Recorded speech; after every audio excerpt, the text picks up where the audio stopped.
நாடாளுமன்ற உறுப்பினர்களை சஸ்பெண்ட் செய்வது இன்று 47 இருந்தது, இன்று 90 உயர்ந்தது, இன்று 140 உயர்ந்தது அப்படின்ற மாதிரி இதுக்கு முன்னாடி நம்ம கேட்டிராத வகையில இப்படிப்பட்ட இந்திய வரலாற்றிலேயே முதல் முறையாக கண்டிப்பா அப்படிதான் சொல்லணும். அத அப்ப எதிர்கட்சி உறுப்பினர்களே இல்ல அப்படின்ற பட்சத்துல நீங்க இஷ்டத்துக்கு எதனா செய்யலாம்ல. அப்ப நாடாளுமன்றத்துல நேத்து ஒண்ணு பேசுறீங்க, இன்னைக்கு ஒண்ணு பேசுறீங்க. அப்ப நாடாளுமன்றத்தை தவறாக வழி நடத்துறீங்கல்ல, தவறாக தானே வழி நடத்துறீங்க. ஒரு பாரதிய சாக்ஷ்ய விதேயக் 2023 ஒரு ஆணவ போக்கு. ஊடகத்திடம் பேசுறார் அமித்ஷா, நாடாளுமன்ற உறுப்பினர்கள் கேள்வி கேட்கிறாங்க, நாடாளுமன்றத்துல பதில் சொல்ல மாட்டாரு. முந்தா நேத்து வரைக்கும் 143 இருந்துச்சு. நேத்து இந்த சட்டம் நிறைவேற்ற டைம்ல திருப்பி கொஸ்டின் பண்ணதுல 3 பேர் திருப்பி சஸ்பெண்ட் பண்ணிருக்காங்க. 146 உயர்ந்திருக்கு. நான் சொல்றது 2 அவையும் சேர்த்து. அதாவது மாநிலங்கள் மக்களவையை பொறுத்த வரைக்கும் நேத்து வரைக்கும் 97, நேத்து 3 பேர் 100 செஞ்சுரி அடிச்சிட்டாங்க மக்களவையில. உயர் பாதுகாப்பு இருக்கக்கூடிய ஒரு கட்டடத்துக்குள்ள எப்படி அவர்கள் 2 பேர் நுழைந்தார்கள்? உள்ள நுழைஞ்சவங்க மேல எங்களுக்கு டவுட் இருக்கு, சந்தேகம் இருக்கு. யாரால் அனுப்பப்பட்டவர்கள்? சமீபத்தில் நடந்த இந்தியா கூட்டணியுடைய நடந்த ஆலோசனை கூட்டத்தில் அவங்க அதிகமாக விவாதித்தது என்னன்னா, இவிஎம் பற்றியும் எலெக்ஷன் கமிஷன் பற்றியும் அதிகமாக விவாதிச்சாங்க. ராகுல் காந்தி ஒரே ஒரு கேள்வி கேட்கிறாரு வந்தவங்ககிட்ட எல்லார்ட்டையும், இவிஎம் மேல யாருக்கெல்லாம் நம்பிக்கை இருக்கு, கை தூக்குங்கன்னு. தரம் இறக்கிட்டாங்க. நீ சொல்ற கான்ஸ்டிடியூஷன் எங்களுக்கெல்லாம் கான்ஸ்டிடியூஷன்லாம் என்ன? நாங்க சொல்றதா கான்ஸ்டிடியூஷன். சீனியாரிட்டி படி பார்த்தா அசோக் லவாசா தான் தலைமை தேர்தல் ஆணையர் ஆகியிருக்கணும் அடுத்து. ஆனா அவர் ஆகல. ஏன்னா தேர்தல் நடந்து முடிஞ்ச உடனே அசோக் லவாசாவினுடைய மகன், அவருடைய மனைவி, அவருடைய தங்கை, இவர்கள் தொடர்புடைய நிறுவனங்கள்ல இடி ரைட் நடக்குது. இனி அசோக் லவாசாக்கள் வரக்கூடாது என்பதற்காகத்தான் இந்த சட்டம். எக்ஸாக்ட்லி அதான் சொல்றேன். எக்ஸாக்ட்லி. அரண்சை நண்பர்களுக்கு வணக்கம். அரண்சை ஊடகம் சுயேட்சையாக இயங்குவதற்காகவே உருவாக்கப்பட்டது. நாம் செய்கிற வேலை உண்மையிலேயே மக்களுக்காக செய்கிறோம் என்பதை நீங்கள் நம்பினால், வாய்ப்பு இருந்தால் இந்த ரேசர் பே QR கோடுக்குள்ளே நீங்கள் அதை ஸ்கேன் பண்ணி எங்களுக்கு உங்களால் இயன்றதை விருப்பம் இருந்தால் ஆதரவு தெரிவிக்கலாம். அரண்சை நண்பர்களுக்கு வணக்கம். இன்றைக்கு நம்மோடு ஊடகவியலாளர், அரண்சை ஆசிரியர் ஹசீஃப் அவர்களோடு உரையாட இருக்கிறோம். அவரோடு பேசலாம். வணக்கம். வணக்கம். நாடாளுமன்றம் இப்போ பொன்முடி வழக்கு நேற்று வந்ததுனால நேற்றைக்கு ஒரு நாள் மட்டும் நாடாளுமன்றம் பற்றி பேசாம போனது.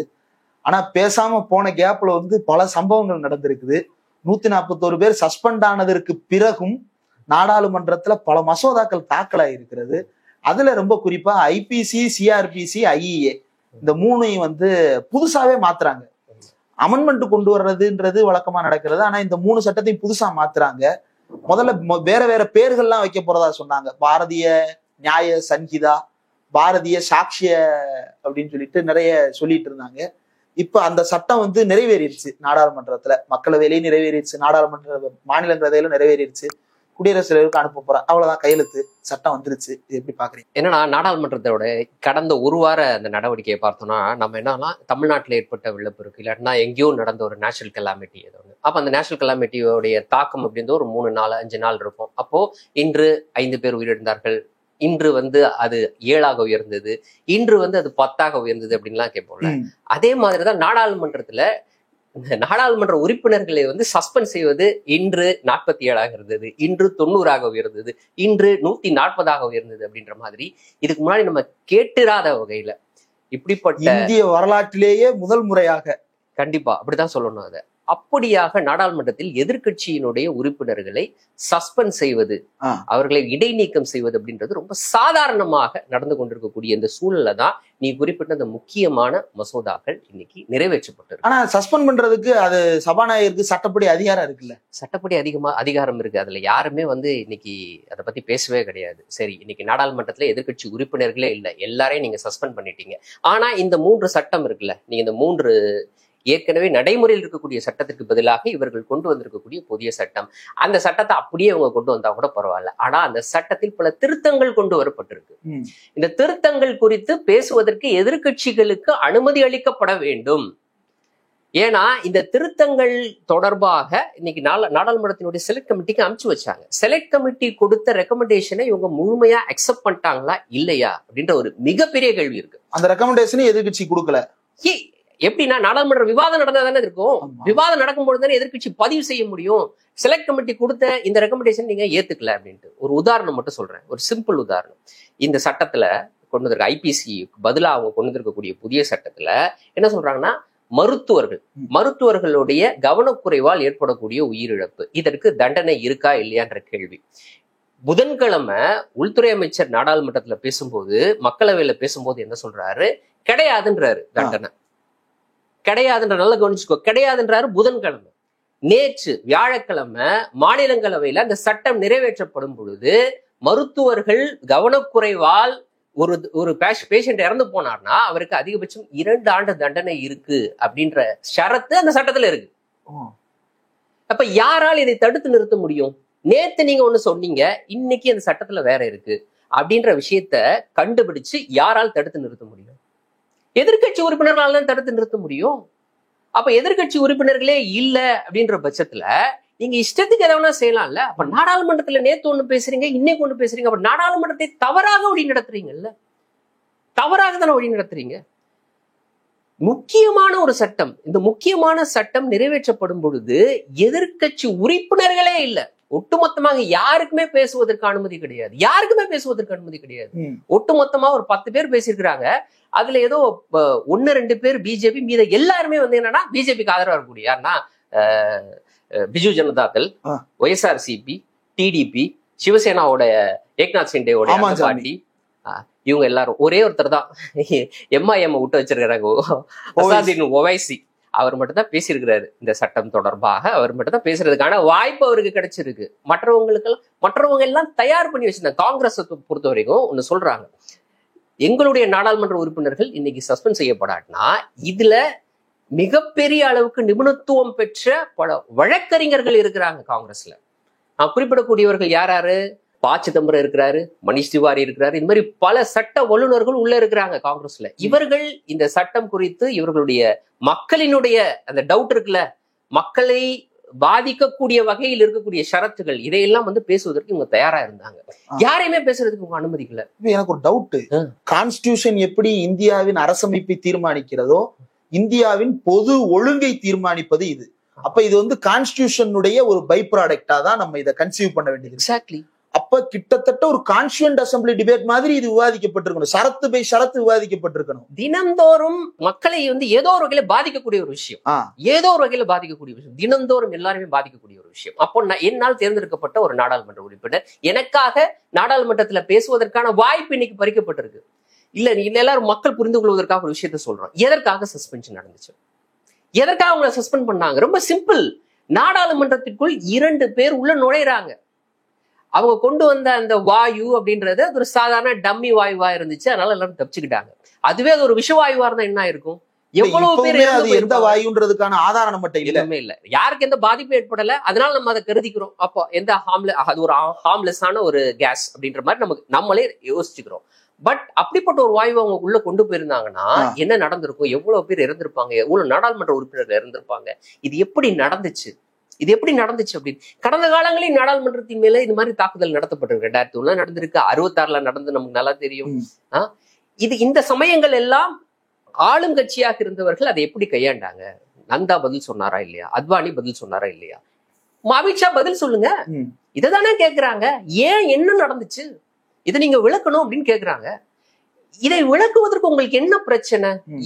அப்ப நான் அதெல்லாம் சொல்ல மாட்டேன். 2 பேர் உள்ள நுழைஞ்சான், அவனை அரெஸ்ட் பண்ணிட்டோம், அதுல தொடர்புடையவங்க எல்லாரையும் அரெஸ்ட் பண்ணிட்டோம், அவ்வளவுதான், பேப்பரை நாங்க கொடுக்குறோம். அதான் இதே கேள்வியை தான் எதிர்கட்சிகள் கேட்கிறாங்க. நீங்க ஊடகத்திடம் பேசுறீங்க, எவ்வளவு ஒரு என்ன சொல்றது, ஒரு ஆணவ போக்கு இது. ஊடகத்திடம் பேசுகிறார் அமித்ஷா. நாடாளுமன்ற உறுப்பினர்கள் கேள்வி கேட்கிறாங்க, நாடாளுமன்றத்துல பதில் சொல்ல மாட்டாரு. எப்படி நாடாளுமன்றத்துக்குள்ள 2 பேர் வந்தாங்க? இந்த கேள்வியை கேட்டதற்காக இன்னைக்கு வரைக்கும், அதான் சொல்றேன், நேத்து வரைக்கும் ஸ்கோர் என்னன்னா 146. இது ஒரு 5 டே மேட்ச், டெஸ்ட் மேட்ச். இந்த டெஸ்ட் மேட்ச்ல ஃபர்ஸ்ட் இன்னிங்ஸை பொறுத்த வரைக்கும் 146. முந்தா நேத்து வரைக்கும் 143 இருந்துச்சு. நேத்து இந்த சட்டம் நிறைவேற்ற டைம்ல திருப்பி கொஸ்டின் பண்ணதுல 3 பேர் திருப்பி சஸ்பெண்ட் பண்ணிருக்காங்க. 146 உயர்ந்திருக்கு. நான் சொல்றது 2 அவையும் சேர்த்து. அதாவது மாநிலங்கள் மக்களவையை பொறுத்த வரைக்கும் நேத்து வரைக்கும் 97, நேத்து 3 பேர் 100 செஞ்சுரி அடிச்சிட்டாங்க மக்களவையில. சோ இந்த கேள்விக்கு தான் அவங்க பதில் சொல்ல மாட்டாங்க. இதுதான் ரொம்ப சிம்பிள். இதற்காக வந்து ஏதாவது பெஞ்ச கிஞ்ச உடைச்சாங்களா? ட்ரெஷரி பெஞ்ச் முன்னாடி போய் நின்றுட்டு ஏதாவது சபாநாயகரை தாக்குவதற்கு இல்லைன்னா பேப்பர் வெயிட் எல்லாம் தூக்கி வச்சு இதெல்லாம் நம்ம பார்த்திருக்கோம் தானே. நாடாளுமன்றத்துல நடந்ததை பார்த்திருக்கோம், பல்வேறு சட்டமன்றங்கள்ல நடந்ததை பார்த்திருக்கோம். சசிகலாவெல்லாம் தூக்கி உட்கார வச்சாங்க. இது எல்லாம் நடந்திருக்கா? இது இப்படி எல்லாவது நடந்துச்சா? இல்ல, எதுவுமே இல்ல. அவங்க ஜஸ்ட் பிளக்கார்டை தூக்கிட்டு எங்களுக்கு விளக்கம் வேணும்னு கேக்குறாங்க. ஏன்னா நாங்க நாடாளுமன்ற உறுப்பினர், மக்களால் தேர்ந்தெடுக்கப்பட்ட உறுப்பினர். இந்த உயர் பாதுகாப்பு இருக்கக்கூடிய ஒரு கட்டடத்துக்குள்ள எப்படி அவர்கள் 2 பேர் நுழைந்தார்கள்? உள்ள நுழைந்தவங்க மேல எங்களுக்கு டவுட் இருக்கு, சந்தேகம் இருக்கு. யாரால் அனுப்பப்பட்டவர்கள் அப்படின்றது, அவர்கள் எழுப்பிய கோஷங்கள், அவர்கள் எதற்காக உள்ள நுழைந்தார்கள் தொடர்பா சந்தேகம் இருக்கு அப்படின்ற இது நியாயமான கேள்வி தானே. மக்களுக்கு பதில் சொல்ல வேண்டிய கேள்வி. ஊடகத்திடம் பேசுறீங்க, ஏன் நாடாளுமன்றத்துல பேச மாட்டீங்க? மக்களினுடைய அவையில் ஏன் பேச மாட்டீங்க என்றதான் கேள்வி. ஓகே, இப்படி எல்லாருமே வெளியில அமைச்சிட்டு இப்படிப்பட்ட முக்கியமான 3 சட்டங்களை அதாவது ஏற்கனவே நடைமுறையில் இருக்கக்கூடிய சட்டங்களை மாற்றக்கூடிய, ஒட்டுமொத்தமாக மாற்றக்கூடிய, பல அம்சங்கள் புதிதாக சேர்க்கப்பட்ட, இருக்கக்கூடிய பல விஷயங்களை நீக்கப்பட்ட ஒரு புதிய சட்டங்களை நீங்க வந்து நிறைவேற்றுறீங்க அப்படின்னா எதிர்கட்சிகள் இருக்கும் போதெல்லாம் நீங்க நிறைவேற்றணும். அவர்களுடைய கருத்துக்களை நீங்க பதிவு செய்யணும்ல. குறைந்தபட்சம் நீங்க எதுவும் அவங்க சொன்ன உடனே நாளைக்கு நீங்க மாத்திக்க போறது கிடையாது. பட் குறைந்தபட்சம் பதிவு செய்யணும்ல, அது மக்களிடம் போய் சேரணும்ல. இன்னைக்கு மீண்டும் வந்து எதிர்கட்சியே இல்லாத ஒரு அவையில நீங்க இந்த ஷரத்துக்களை எல்லாம் சேர்த்து நீங்க வந்து சட்டமா நிறைவேற்றுறீங்க அப்படின்னா இதை நாங்க எப்படி புரிந்து கொள்வது? இப்ப எதிர்கட்சிகள் தேவையில்லை அப்படின்ற ஒரு முடிவு எடுக்கிறாங்க அப்படின்னு பார்க்கப்படுது. கூடுதலா இந்த மசோதாவோட சேர்த்து இன்னொரு மசோதா, எலெக்ஷன் கமிஷனர் அவங்களுடைய அப்பாயின்மெண்ட், அதுல அரசியல் தலையீடு ஏற்படுத்துதல் அப்படின்ற வகையில தான் உச்சநீதிமன்றமே என்ன சொன்னது, தலைமை நீதிபதியே டைரக்டா தலைமை நீதிபதியே உள்ள சேர்க்கணும் அப்படின்னு அவர் சொல்றாரு. ஏன்னா நீங்களே லெஜிஸ்லேட்டிவ் மட்டுமே முடிவெடுத்தீங்கன்னா இட் இஸ் ஃபார் லெஜிஸ்லேச்சரா இருக்கும் அப்படின்றதெல்லாம் கருத்தை முன் வச்சாங்க. ஆனா எதிர்கட்சிகள் இல்லாத நேரத்துல அதுவும் நிறைவேறி இருக்கு. அதனுடைய பொலிட்டிக்கல் சிக்னிபிகன்ஸ் எப்படி பாக்குறீங்க? தேர்தல் வரப்போகுது. சமீபத்தில் நடந்த இந்தியா கூட்டணியுடைய எதிர்கட்சி கூட்டணி அவர்கள் நடந்த அந்த ஆலோசனை கூட்டத்தில் அவங்க அதிகமாக விவாதித்தது என்னன்னா இவிஎம் பற்றியும் எலெக்ஷன் கமிஷன் பற்றியும் அதிகமாக விவாதிச்சாங்க. ராகுல் காந்தி ஒரே ஒரு கேள்வி கேட்கிறாரு வந்தவங்ககிட்ட எல்லார்ட்டையும், இவிஎம் மேல யாருக்கெல்லாம் வந்து நம்பிக்கை இருக்கு கை தூக்குங்கன்னு. அந்த வந்த 28 கட்சிகளை சேர்ந்த எந்த பிரதிநிதிகளும் வந்து கை தூக்கல இவிஎம் மேல நம்பிக்கை இருக்குன்னு. அப்போ தேர்தல் தொடர்பாக இப்படிப்பட்ட ஒரு முக்கியமான டவுட் நமக்கு இருக்கு. இந்த தேர்தலை நடத்தக்கூடிய அமைப்பு தொடர்பாகவும் நமக்கு டவுட் இருக்கு. எதிர்கட்சிகள் இந்தியாவினுடைய எல்லா முக்கியமான எதிர்கட்சிகளை ஒருங்கிணைந்த ஒரு கூட்டணி, அந்த கூட்டணிக்கு இவ்வளவு பெரிய டவுட் இருக்கு. இந்த டவுட் எழுப்பப்பட்டு கொடுக்கக்கூடிய இந்த சமயத்துல இந்த மசோதா நிறைவேற்றப்பட்டிருக்கு, எதிர்கட்சிகளே இல்லாம நிறைவேற்றப்பட்டிருக்கு. அது எப்படி நிறைவேற்றப்பட்டிருக்கு? இந்த மசோதா ஆகஸ்ட் மாசம் அறிமுகப்படுத்துறாங்க. அறிமுகப்படுத்தும் போதே மிகப்பெரிய அளவுக்கு விமர்சனத்துக்கு உள்ளானது. என்ன அப்படின்னு பார்க்க போனா 92ல தான் ஒரு சட்டம் கொண்டு வராங்க. அதாவது எலெக்ஷன் கமிஷனருக்கு வழங்கக்கூடிய அந்த சேலரி அது தொடர்பா அந்த மாதிரியான சட்டம். அதுல வந்து நியமனம் தொடர்பான எந்த ஷரத்துகளுமே இல்லை. அப்போ நியமனம் அப்படின்றது இன்னைக்கு அரசு யாரை விரும்புறாங்களோ அவங்களதான் சீஃப் எலெக்ஷன் கமிஷனராகவும் எலெக்ஷன் கமிஷனர்ஸ்களாகவும் நியமிக்கிறது அப்படின்றது இப்ப சாதாரணமா நடக்குது அப்படின்னு சொல்லிட்டு பல அமைப்புகள் வந்து உச்சநீதிமன்றத்துக்கு போறாங்க. உச்சநீதிமன்றத்தோட கான்ஸ்டிடியூஷன் பெஞ்ச் அதை விசாரிக்குது, சாதாரணமா இல்ல. கான்ஸ்டிடியூஷன் பெஞ்ச் விசாரிச்சு போன மார்ச் மாசம் தீர்ப்பு கொடுக்குறாங்க. அந்த தீர்ப்பு கொடுக்கும்போது அவங்க என்ன சொல்றாங்கன்னா, இது தொடர்பாக ஒரு சட்டத்தை அரசு நிறைவேற்ற வேண்டும், அதற்காக இடைக்காலமாக நாங்க ஒரு உத்தரவு போடுறோம்.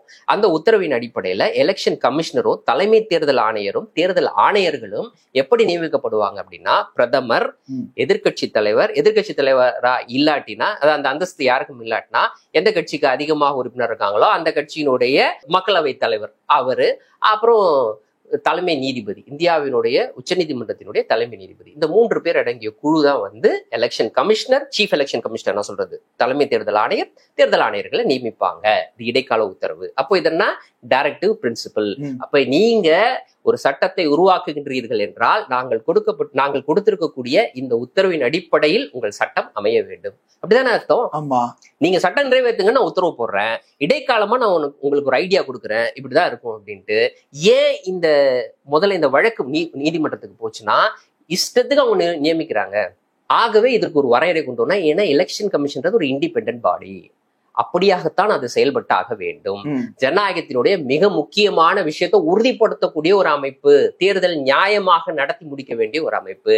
அந்த அமைப்புக்கு தலைமை தேர்தல் ஆணையரும் தேர்தல் ஆணையரும் தேர்ந்தெடுக்கக்கூடிய இந்த வழிமுறை தவறா இருக்கு அப்படின்றத உச்சநீதிமன்றத்துக்கிட்ட எல்லாரும் போறாங்க. உச்சநீதிமன்றம் இந்த டைரக்டிவ் பிரின்சிபலை கொடுக்குது. அப்ப இவங்க என்ன கொண்டு வந்திருக்கணும் சட்டம்? உச்சநீதிமன்றம் சொன்ன மாதிரியே பிரதமர், எதிர்கட்சி தலைவர், அப்புறம் உச்சநீதிமன்றத்தினுடைய தலைமை நீதிபதி அடங்கிய இந்த குழு தான் வந்து தேர்தல் கமிஷனரை நியமிக்கும் அப்படின்ற வகையில அந்த சட்டம் கொண்டு வரப்பட்டிருக்கும். சட்டம் என்ன ஆச்சு அப்படின்னா, சட்டம் கொண்டு வரும்போது என்ன பண்ணிட்டாங்க, பிரதமர், எதிர்கட்சி தலைவர், உச்சநீதிமன்ற தலைமை நீதிபதிக்கு பதிலாக கேபினெட் மினிஸ்டர் அப்படின்னு ஒரு விஷயத்தை சேர்த்துட்டாங்க. 2:1 அவ்வளவுதான், மேட்ச் முடிஞ்சு. கேபினெட் அமைச்சர் அப்படின்ட்டு. இப்ப கேபினெட் அமைச்சர்னா யாரு? பிரதமர் யாரு, கேபினெட் அமைச்சர் யாரு? அரசு. அவ்வளவுதான், முடிஞ்சிருச்சு அரசு. அப்புறம் எதிர்கட்சி தலைவர் வந்து என்ன சொல்லி இவங்க என்னத்தை செய்ய போறாங்க? அப்போ இந்த சட்டம், இந்த மசோதா ஆகஸ்ட்ல அறிமுகப்படுத்தப்பட்ட போதே மிகப்பெரிய எதிர்ப்புகள் இருந்துச்சு. உச்சநீதிமன்றம் ஒண்ணு சொல்லியிருக்கு, நீங்க ஒண்ணு செய்றீங்க, இதை நாங்க நிறைவேற்ற விட மாட்டோம் அப்படின்னு எதிர்கட்சிகள் சொன்னாங்க, அப்பவே சொன்னாங்க. இப்போ அந்த சட்டம் நிறைவேற்றப்படும் போது எதிர்கட்சிகளே இல்லை, எல்லாரையும் அடிச்சு வெளில துரத்திட்டு இந்த சட்டத்தை நிறைவேற்றிட்டாங்க. இன்னொரு விஷயம், இதுல கொண்டு வரப்பட்ட போது இருந்த, நான் சொல்றது ஆகஸ்ட்ல அவங்க கொண்டு வந்தாங்கல்ல, கொண்டு வரப்பட்ட போது இருந்த விஷயங்கள்லயும் சில மாற்றங்களை செஞ்சிருக்கிறாங்க. கொண்டு வரப்பட்ட போது என்ன சொன்னாங்கன்னா, நான் சொன்னல அந்த 3 பேர் கொண்ட குழு, பிரதமர், எதிர்கட்சி தலைவர், அப்புறம் கேபினெட் மினிஸ்டர் ஒருத்தர்ன்னு சொல்லிட்டு, இந்த கேபினெட் மினிஸ்டர் அப்படின்றது அப்புறம் கேபினெட் செக்ரட்டரியா இருந்தது, இப்ப கேபினெட் மினிஸ்டரா மாத்திட்டாங்க. அடுத்து சர்ச் கமிட்டின்னு ஒண்ணு சொன்னாங்க. சர்ச் கமிட்டின்றது ஒரு 5 பேரை தேர்ந்தெடுத்து இந்த குழு கிட்ட கொடுப்பாங்க. அந்த குழு வந்து அந்த 5 பேர்ல ஒருத்தரை தேர்ந்தெடுப்பாங்க அப்படின்றது. அப்போ அந்த சர்ச் கமிட்டியினுடைய தலைவரா யார் இருந்தாங்கன்னா கேபினெட் செக்ரட்டரி இருந்தாங்க. இப்ப அந்த சர்ச் கமிட்டியினுடைய தலைவரா யார் இருப்பாங்கன்னா சட்டத்துறை அமைச்சர் இருப்பாரு அப்படின்னு மாத்திருக்காங்க. இதுக்கு முன்னாடி பியூரோக்ராட்டா இருந்த ஒரு நபர் இருந்தாரு. இப்ப பியூரோக்ராட்லாம் கிடையாது, டைரக்டா எதுக்கு நேரடியா வந்து சட்ட அமைச்சரே இருப்பார். அப்ப என்ன பண்ணுவார்னா, சட்ட அமைச்சர் வந்து ஒரு 5 பேரை தேர்ந்தெடுப்பார். இன்னொன்னு கூட இருக்குது மாற்றம், நான் சொல்றேன். சட்ட அமைச்சர் வந்து ஒரு 5 பேரை தேர்ந்தெடுத்து யார்கிட்ட கொடுப்பா அப்படின்னா, பிரதமர், அப்புறம் கேபினெட் மினிஸ்டர், அப்புறம் எதிர்கட்சி தலைவர் இருக்கக்கூடிய ஒரு குழு கிட்ட கொடுப்பார். அந்த குழு வந்து அந்த 5 பேர்ல இருந்து தலைமை தேர்தல் ஆணையரா இருக்கட்டும், தேர்தல் ஆணையர்களை தேர்ந்தெடுப்பாங்க. அப்படியா? சரியா? அப்போ இவர் யாரை தேர்ந்தெடுப்பார்? சட்ட அமைச்சர் யாரை தேர்ந்தெடுப்பார்? அப்போ அங்க போய் ஒருவேளை அவங்களுக்கு வந்து இந்த 5 பேரையுமே பிடிக்கல அப்படின்னா, அந்த 3 பேர் கொண்ட குழு இருக்குல்ல, இந்த 5 பேர் இல்லாத இன்னொரு நபரை தேர்ந்தெடுக்கலாம் அப்படின்ற திருத்தத்தையும் கொண்டு வந்துட்டாங்க. சட்ட அமைச்சர் மேல கூட நம்பிக்கை இல்லாம போச்சுன்னா, அதாவது எந்த அளவுக்கு உங்களை ஈஸ் பண்ணிருக்காங்க பாருங்க. நான் யோசிப்பதை, அதாவது பிரதமர் யோசிக்கக்கூடிய ஒரு நபரை அவரால் தன்னிச்சையாக நியமிப்பதற்கான வகையில தான் இந்த திருத்தங்கள் செய்யப்பட்டிருக்கு. நான் சொல்றது ஆகஸ்ட்ல இருந்து இப்ப இருக்கக்கூடிய வடிவத்திலே எவ்வளவு பெரிய திருத்தங்கள் மாற்றப்பட்டிருக்கு, எவ்வளவு பெரிய திருத்தம் யோசிச்சு பாரு. மொத்தம் 3 பாடிஸ், இந்தியாவினுடைய 3 அலகுகள் வந்து லெஜிஸ்லேட்டிவ், எக்ஸிக்யூட்டிவ், ஜுடிஷியரி. லெஜிஸ்லேச்சர் வந்து parliament, judiciary higher authority supreme court. எக்ஸிக்யூட்டிவ்ல வந்து one of the independent bodies வந்து எலெக்ஷன் கமிஷன். ஏற்கனவே என்ஜேஏசின்னு ஒண்ணு கொண்டு வந்தாங்க. சுப்ரீம் கோர்ட்டினுடைய நீதிபதிகளை நியமிக்கிறது தொடர்பா லெஜிஸ்லேட்டிவ் அப்பர் ஹேண்ட் இருக்கிற மாதிரி ஒண்ணு கொண்டு வந்தாங்க. அந்த சட்ட திருத்தம் 99 நினைக்கிறேன். அதை வந்து சுப்ரீம் கோர்ட் ஸ்ட்ரைக் அவுட் பண்ணிருச்சு, இது செல்லாது. அதுக்கு என்னன்னா, அதுக்கு அதிகாரம் இருந்தது, அதனால அவங்க ஸ்ட்ரைக் அவுட் பண்ணிட்டாங்க. அதாவது என்னோட இண்டிபெண்டன்ஸை நான் மெயின்டைன் பண்றேன், எனக்கு அந்த அதிகாரம் இருக்கு, நான் ஸ்ட்ரைக் அவுட் பண்ணிட்டேன். இப்போ பியூரோக்ரஸிக்கு அந்த மாதிரியான அதிகாரம் கிடையாது. அதனால இது வேற வழியே இல்லை. அப்ப அரசு சொன்னா நம்ம அதை அக்செப்ட் பண்ணி தான் ஆகணும். அப்ப நீதிமன்றத்துக்கு போகும்போது அவங்க என்ன பண்றாங்க, ஆர்டிகல் 50 படி ஒவ்வொன்றும் அதன் வேலையை பார்க்க வேண்டும். ஆகவே உச்ச நீதிமன்றம் இந்த வேலையை செய்ய முடியாது, பட் ஆனா ரெக்கமெண்டேஷன் கொடுக்க முடியும். நாங்க பார்லிமெண்ட் ஒரு சட்டம் ஏற்றுவதற்கு ரெக்கமெண்டேஷன் கொடுக்குறோம், நீங்க நாங்க கொடுத்த இந்த பிரின்சிபல் அடிப்படையில், இந்த கைடிங் பிரின்சிபல் அடிப்படையில நீங்க நிறைவேற்றுவீங்கன்ற நம்பிக்கையில கொடுத்தாங்க. நடக்கலையே. நான் தான் சொல்றேனே, புதன்கிழமை ஒண்ணு பேசுறாரு, வியாழக்கிழமை அது வேற மாதிரி இருக்குதுல்ல, அதை பற்றி பேசவே மாட்டுறாருல. நான் சொன்னேன்ல, டாக்டர்களுக்கு 2 ஆண்டுகள் சிறை தண்டனை கொடுக்கக்கூடியது. அப்போ இன்னைக்கு நாடாளுமன்றத்தை அவங்க தவறா வழி நடத்தும் போது உச்சநீதிமன்றம் அதுவும் சொல்லி இதை செய்யாம விட்டுருக்காங்கப்பா. திருப்பி நாம இடியினுடைய தலைவர் நியமனம் தொடர்பான வழக்கு நமக்கு எல்லாருக்குமே தெரியும். இடியினுடைய தலைவர், அதாவது அமலாக்கத்துறையினுடைய தலைவருக்கு தொடர்ந்து இவங்க வந்து எக்ஸ்டென்ஷன் கொடுத்துக்கிட்டே இருக்கிறாங்க. அப்ப அதை எதிர்த்து வழக்கு போகும்பொழுது, நிறுத்திக்கங்க, இனிமேல் எக்ஸ்டென்ஷன் கொடுக்காதீங்க அப்படின்னு உச்சநீதிமன்றம் சொன்ன பிறகும் கூட ரெட்ரோஸ்பெக்டிவா பின்தேதியிட்டு ஒரு சட்டத்தை கொண்டு வந்து அவருக்கு எக்ஸ்டென்ஷன் கொடுத்ததை நம்ம பார்த்தோம். மீண்டும் போறாங்க. அப்ப இனிமேலா தயவு செய்து கொடுக்காதீங்கன்னு திருப்பியும் சொல்லுது உச்சநீதிமன்றம். அதற்கு ஒரு சட்டத்தை கொண்டு வந்து ஒட்டுமொத்தமா முடிச்சுட்டாங்க. அப்போ நான் இப்ப பேசிக்கிட்டு இருக்கும் பொழுது அந்த எலெக்ஷன் கமிஷனர் நியமனம் தொடர்பான அந்த மசோதால இன்னொரு விஷயத்தையும் சேர்த்திருக்கிறாங்க. என்னன்னா, இதற்கு முன்னர் வரைக்கும் தலைமை தேர்தல் ஆணையராக இருக்கட்டும், தேர்தல் ஆணையர்களாக இருக்கட்டும், இதற்கு யாருக்கு சமமாக அவர்கள் பார்க்கப்பட்டார்கள் அப்படின்னா உச்சநீதிமன்ற நீதிபதிகளுக்கு சமமாக பார்க்கப்பட்டார்கள். அப்ப உச்சநீதிமன்ற நீதிபதிகளுக்கு சமமாக பார்க்கப்பட்டார்கள்னா என்ன அர்த்தம்? அது ஒரு இண்டிபெண்டன்ட் பாடி. உச்சநீதிமன்ற நீதிபதிகள் யாரு? அவர்களுக்கும் நாடாளுமன்றத்துக்கு சம்பந்தம் கிடையாது, அவர்களுக்கும் பியூரோக்ரஸிக்கு சம்பந்தம் கிடையாது. அவர்கள் அது ஒரு இண்டிபெண்டான ஒரு பாடி, டெமோக்ரஸியோட ஒரு தனி பில்லர். அது அந்த பில்லர் அப்படின்றது இண்டிபெண்டா செயல்படக்கூடியது. அப்போ எலெக்ஷன் கமிஷனர்ஸும் அதே மாதிரியான ஒரு இண்டிபெண்டான அமைப்பு. இதை உணர்த்தக்கூடிய வகையில இருந்தது. இன்னைக்கு என்ன பண்ணிட்டாங்க இந்த சட்ட திருத்தத்துல, அந்த தலைமை தேர்தல் ஆணையர், தேர்தல் ஆணையர்கள் இவர்கள் எல்லாம் யாருக்கு நிகராக கொண்டு வந்துட்டாங்கன்னா, கேபினட் செக்ரட்டரி இருக்கார்ல, அரசுக்கு கீழே இருக்கக்கூடிய நபர், அவருக்கு இணையாக கொண்டு வந்துட்டாங்க. தரம் இறக்கிட்டாங்க. நீ சொல்ற நீ கான்ஸ்டிடியூஷன் எங்களுக்கு எல்லாம் கான்ஸ்டிடியூஷன்லாம் என்ன, நாங்க சொல்றதான் கான்ஸ்டிடியூஷன். ஓகே, அவ்வளவுதான், ரொம்ப சிம்பிள். அப்படியாக நடந்திருக்கு. இன்னைக்கு இதை யாரெல்லாம் கொதிச்சிருக்கணும்? எதிர்கட்சிகள் கொதிக்கிறாங்க ஒரு புறம், பியூரோக்ரசி கொதிச்சிருக்கணும்ல, எலெக்ஷன் கமிஷனராக இதுக்கு முன்னாடி இருந்தவர்கள் எல்லாம் கொதிச்சிருக்கணும்ல. இப்ப இதே மாதிரி ஒரு சம்பவம் வந்து எமர்ஜென்சி பீரியட்ல நடந்துச்சு.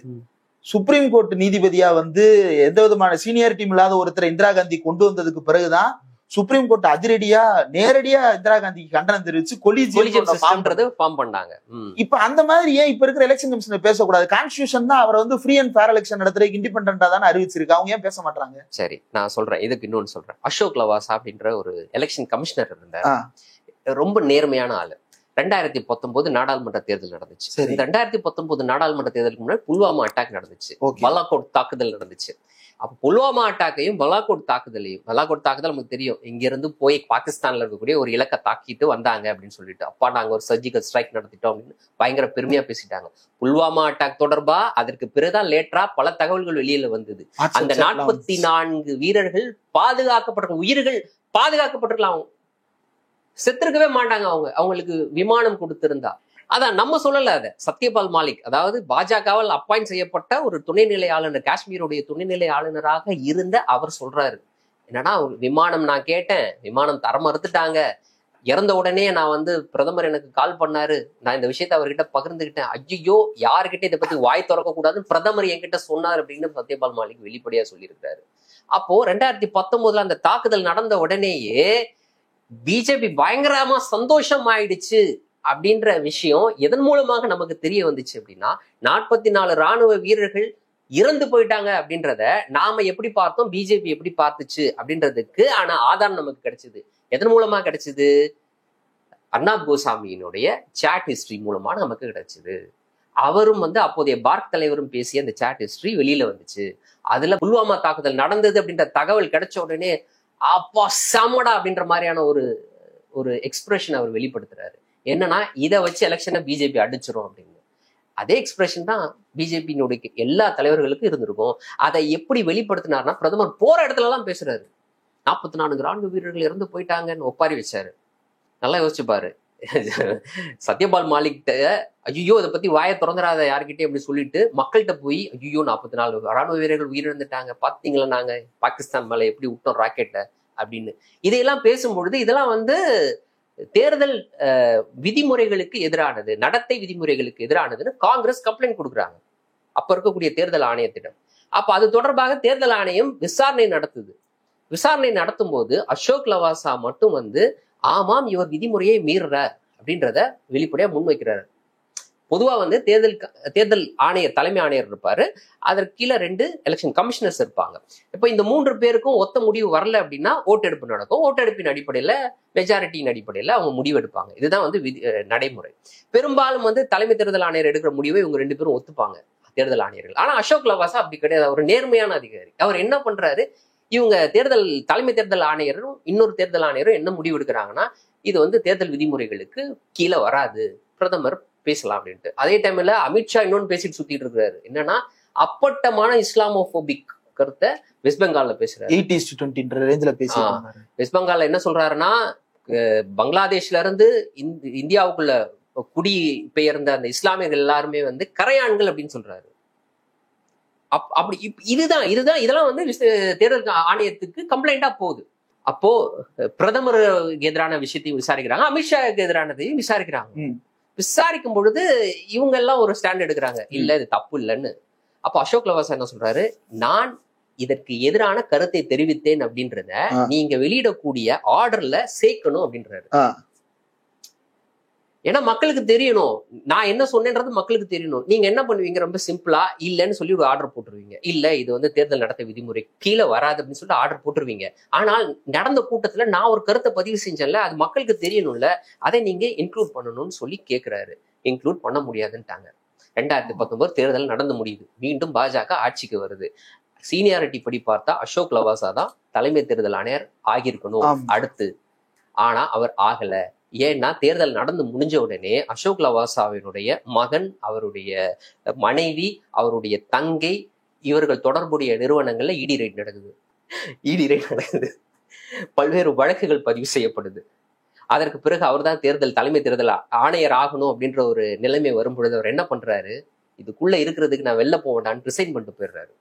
ரிசைன் பண்ணிட்டு அவர் இப்போ ஏசியன் டெவலப்மெண்ட் பேங்க்ல வைஸ் பிரசிடென்டா இருக்கிறாருன்னு நினைக்கிறேன். இப்போ ரிசைன் பண்ணிட்டு வந்துடுறாரு அவர். அப்ப நேர்மையாக ஒரு அதிகாரி இருந்தால் அவரால் நீடிக்க முடியாது. இனி அசோக் லவாசாக்கள் வரக்கூடாது என்பதற்காகத்தான் இந்த சட்டம். எக்ஸாக்ட்லி, அதான் சொல்றேன். எக்ஸாக்ட்லி. இன்னொன்னு நடந்துச்சு, நான் சொல்றேன்ல, இந்த மார்ச் மாசம் கான்ஸ்டிடியூஷன் பெஞ்ச் இந்த உத்தரவு போடுறதுக்கு கொஞ்ச நாளைக்கு முன்னாடியே இன்னொன்னு நடக்குது. ரொம்ப கேவலமான ஒரு விஷயம் நடக்குது. ஒரு தேர்தல் ஆணையரினுடைய பதவி காலம் முடியுது, அந்த இடத்துல நிரப்பணும் ஒரு ஆளை. அப்போ யாரை நிரப்புது அப்படின்னு பார்த்தா அருண் கோயல்னு ஒருத்தர். அவர் வந்து என்னன்னா ஒரு செக்ரட்டரி லெவல்ல இருக்காரு. அவர் என்ன பண்றாருன்னா இன்னைக்கு விருப்ப ஓய்வு பெறாரு. இன்றைய தினம் இன்னைக்கு விருப்ப ஓய்வு பெறாரு.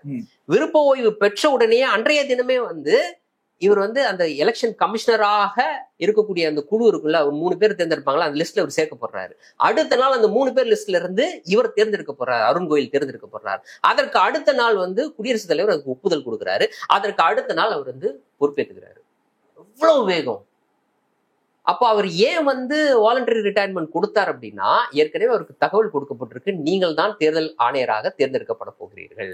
அரசு சொல்லி அவரு விஆர்எஸ் கொடுக்குறாரு. வந்து 3 நாள்ல அவர் தேர்தல் ஆணையரா பொறுப்பேற்றுக்கிறாரு. இதுவும் வந்து இந்த வழக்கு விசாரணை நடந்துச்சுல்ல, அந்த டைம்ல இதுவும் வந்து முன்வைக்கப்பட்டது கான்ஸ்டிடியூஷன் பெஞ்ச்ல. இது இல்லாம இவருடைய நியமனத்துக்கு எதிராக தனியா ஒரு வழக்கும் பதிவு செய்யப்பட்டது. வழக்கு தாக்கல் செய்யப்பட்டது உச்ச நீதிமன்றத்துல. உச்ச நீதிமன்றத்தை தள்ளுபடி செஞ்சிருச்சு, அது வேற விஷயம். வழக்கம் போல எல்லாத்தையும் தள்ளுபடி செஞ்சாங்களா, அதே மாதிரி இதையும் தள்ளுபடி செஞ்சுட்டாங்க. பட் இந்த விஷயமும் முன்வைக்கப்பட்டது, எவ்வளவு வேகமா நடந்தது அப்படின்ட்டு. அப்போ இனிமேல் அவங்களுக்கு ஒரு பிரச்சனையுமே கிடையாது. இந்த சட்டம் நிறைவேறிடுச்சுல, ரொம்ப சிம்பிள். எதிர்கட்சி தலைவர் பொதுவாகவே இப்படிப்பட்ட குழுக்கள்ல எதிர்கட்சி தலைவர் போகவே மாட்டாங்க. ஏன்னா நான் ஏன் போய் நேரத்தை வேஸ்ட் பண்ணணும், ரொம்ப சிம்பிள். எப்படியும் அவர் 2 ஓட்டு போட போறான். எப்படியும் நம்ம சொல்றதை கேட்க மாட்டாங்க.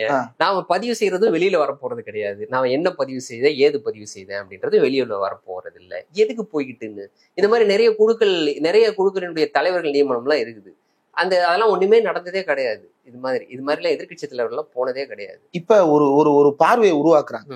அரசு தப்பு செய்யாது, அரசு அரசியலற்றது, எதிர்கட்சிகள் அரசியல் பண்றாங்க. எதிர்கட்சிகள் ஒரு விஷயத்த பேசுறாங்கன்னா அவங்க தன்னுடைய சுய லாபத்துக்காக பேசுறாங்க. எதிர்கட்சிகள் நாடாளுமன்றத்துக்கு தேவையில்லை அப்படின்ற ஒரு கண்ணோட்டத்தை உருவாக்குறாங்க. மக்கள் மத்தியிலையும் இது வந்து அவ்வளவு சென்சிட்டிவான இஷ்யூவா போய் சேர்ந்த மாதிரி தெரியல. ட்விட்டர்ல நிரஞ்சன் போடுற பதிவுகளின் மூலமா தான் ஒவ்வொரு நாளும் எவ்வளவு பேர் சஸ்பெண்ட் ஆயிட்டு இருக்காங்கன்றது தெரிஞ்சுக்கிட முடியுது. இங்கிலீஷ் மீடியா மேட்ச் ஸ்கோர் மாதிரி அது போய்கிட்டு இருக்கு. ராஜ்யசபால இத்தனை, லோக்சபால இத்தனை, ஃபர்ஸ்ட் இன்னிங்ஸ் இத்தனை, காலையில 10 மணிக்கு இத்தனை பேரு, 12 மணிக்கு இத்தனை பேரு, 2 மணிக்கு இத்தனை பேரு, 4 மணிக்கு இத்தனை பேருன்னு வந்துகிட்டு இருக்கு. மக்கள் இதுல புரிஞ்சுக்கிட வேண்டியது என்ன, இதுக்கு மக்களுக்கு சம்மந்தமே இல்லையா? ஏன்னா மக்கள் அப்படி பழக்கப்படுத்தி வச்சிருக்கோம். சட்டமன்றம்னா அவங்க ஏதோ அடிச்சுப்பாங்க, அதுல ஏதாவது நடக்குது, அதுக்கும் நமக்கு என்ன சம்பந்தம். நாடாளுமன்றமா அவனுக்கு ஏதோ பேசிப்பாங்க புரியாத மொழியில, அதுக்கும் நம்மளுக்கு என்ன சம்பந்தம்ன்ற மாதிரி இன்னைக்கு சாதாரண மக்கள் வந்து இன்னைக்கு நாடாளுமன்றம் சட்டமன்றத்தை அப்படியாக பார்க்கக்கூடிய ஒரு நிலைமைக்கு நம்ம ஜனநாயகத்தை தள்ளி வச்சிருக்கோம். அவ்வளவுதான். அதனால அங்கிருந்து ஒரு நாடாளுமன்ற உறுப்பினர் இன்னைக்கு சஸ்பெண்ட் செய்யப்பட்டாருன்னா இங்க மக்கள் கொதித்தெழுந்து எப்படா நான் ஓட்டு போட்டு தேர்ந்தெடுத்த ஒரு எம்பியை நீங்க சஸ்பெண்ட் பண்ணுவீங்க அப்படின்னு கேட்கிற அளவுக்கு இன்னைக்கு ஜனநாயகத்தை நாம் வளர்த்தெடுக்கல. ஆனா மக்களுக்கு அந்த உணர்வு வந்திருக்கணும், வர வைக்கணும். அதனுடைய பொறுப்பு இப்போ பாதிக்கப்படக்கூடிய இந்த எதிர்கட்சிகள் உணரணும். எதிர்காலத்துல இது மாதிரியான ஒரு விஷயம் நடக்கும் அப்படின்றத அவங்க முன்கூட்டியே உணர்ந்திருந்தாங்கன்னா அந்த வளர்த்தெடுக்கக்கூடிய வேலைகளை அவங்க செஞ்சிருப்பாங்க. இப்பயாவது உணரணும். எப்போவாவது இதுதான் பார்ட்டிசிபேஷன் டெமோக்ரஸின்னு சொல்லுவாங்க. மக்களை ஈடுபடுத்தணும். ஜனநாயகத்தோடு ஜனநாயக விழுமியங்கள் பற்றியான புரிதல் மக்களுக்கு ஏற்படுத்தணும். அப்பதான் அது ஒரு ஜனநாயகத்துல ஒரு பிரச்சனை ஏற்படுத்தணும். இப்ப யோசிச்சு பாருங்க, பல நாடுகள்ல நீங்க பாப்பீங்க, குறிப்பா மேற்கத்திய நாடுகள்ல ஒரே ஒரு சின்ன சட்ட திருத்தம்னு ஏதோ அனௌன்ஸ் பண்ணுவாங்க, உடனே நாடே கொந்தளிக்கும், பல இடங்கள்ல போராட்டம் நடக்கும். இங்கேயாவது நாடாளுமன்ற உறுப்பினர்கள் தான் பிளக்கார்ட்ஸ் போராட்டம், அங்க மக்களே நாடாளுமன்ற இறங்கிடுவாங்க, நாடாளுமன்றத்தில் முற்றுகையிட்டு போராட்டம் நடத்துவாங்க, பெரிய போராட்டங்கள்லாம் நடக்கும். இப்போ எனக்கு தெரிஞ்சு இப்போ அர்ஜென்டினால கூட இப்போ ஒரு வலதுசாரி பிரசிடென்டா வந்து உட்கார்ந்துருக்கிறாரு, உட்கார்ந்து நிறைய மாற்றங்களை கொண்டு வர்றாரு, நாடே கொந்தளிப்புல இருக்குது, மிகப்பெரிய போராட்டங்கள் நடந்துட்டு இருக்கு. இது மாதிரி பல போராட்டங்கள், பிரெக்சிட் இது மாதிரி பல போராட்டங்கள் நடந்திருக்கு.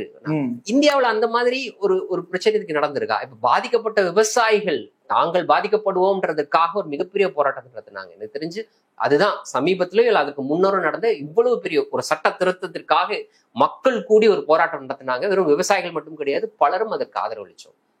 அப்படிப்பட்ட போராட்டம் ரொம்ப ரேர் இல்ல. அப்போ அப்படிப்பட்ட வகையில இன்னைக்கு மக்களை நம்ம வளர்த்தெடுக்கணும். அப்போ இன்னைக்கு எதிர்கட்சிகள் கூட்டணியாக உருவாகி ஒரு பலமாக நாளைக்கு வந்து வெற்றி அடையும் பட்சத்துல இதையெல்லாம் கருத்துல கொண்டு அவர்கள் தேவையான மாற்றங்களை கொண்டு வரணும். ஆனா இன்னைக்கு இந்த ஒரு 9.5 வருஷத்துல இவங்க செஞ்சு வச்சிருக்க இந்த மாற்றம் இருக்குல்ல, இதை ரிவர்ஸ் பண்றதுக்கே இன்னும் ஒரு 50 வருஷம் தேவைப்படும். இத்தனை சட்டங்கள் கொண்டு வரணும், இத்தனை திருத்தங்கள் கொண்டு வரணும், எவ்வளவு வேலை பார்க்க வேண்டிய தேவை இருக்கு. ஒரு பெரிய இமாலய பணி தான். இந்த இமாலய பணி நடந்து முடியணும். ஆனா இன்னொரு தடவை அவங்க ஜெயிச்சிட்டாங்கன்னா இன்னொரு 100 வருஷம் தான் அதுக்கு பிறகு தேவைப்படும் இந்த மாற்றங்களை கொண்டு வர. ரொம்ப யோசிச்சாலே ரொம்ப பயங்கரமா இருக்கு. அப்போ மக்களுக்கு இதை புரிய வைக்கணும். உன்னை பாதிக்கக்கூடிய ஒரு விஷயம் அப்பா, இது உன்னை பாதிக்கக்கூடிய ஒரு விஷயம். ரொம்ப சாதாரணமா உன்ன ஒரு செடிஷன்ல தூக்கி உள்ள போட்டுருவாங்க. நீ எது பேசினாலும் வரையறையே கிடையாது. தேச விரோதம் அப்படின்றதுக்கான என்ன வரையறை இருக்கு? வரையறையே இல்லாமல் இவர்கள் கொண்டு வரக்கூடிய சட்டங்கள் எல்லாத்துலயுமே இது வந்து தேச விரோதம் அப்படின்ற ஒரு வார்த்தையை சேர்த்துட்டாங்க. அப்படின்னா எதையா தேச விரோதம்? அதற்கு ஏதாவது வரையறை இருக்கா? வரையறையே கிடையாது. அப்போ எதை வேணா அவங்க தேச விரோதம்னு சொல்லலாம் அப்படின்ற மாதிரி.